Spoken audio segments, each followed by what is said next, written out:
What we have is a 6L80 and we have the cooler bypass on the side.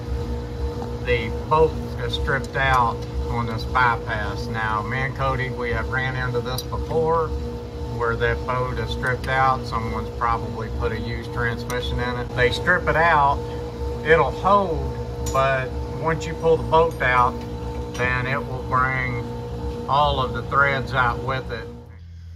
All right, so I'm going to give you some torque specs on this boat that holds the thermal bypass valve on. So this boat, if it's over tightened, what I'm going to show you that will happen, check this bolt out. We just took this one out of a vehicle.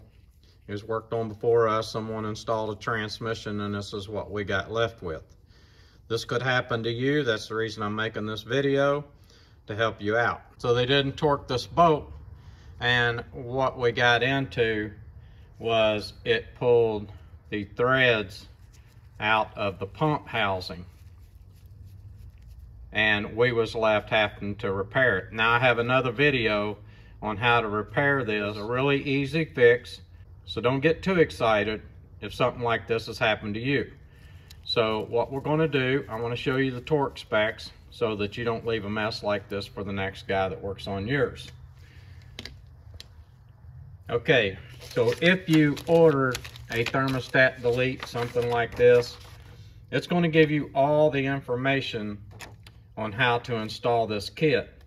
What it's not going to give you is this boat torque specs. What we're going to do is just ease right down here and you can see the torque specs for this boat. Okay guys, so we got our block bolted back up and we've run the bolt in. What I'm going to do is check the torque on it. Yes, that's good shape. What I want to tell you is, if you need to remove this drive shaft, it will come down out of there. I have a video on here about removing this drive shaft so that you can get into this block really easily. You know, you might want to try to do it. You might want to try to take the block off and do it with the drive shaft in there, but I'm telling you, 5 minutes you would have this drive shaft down and be able to get right in there.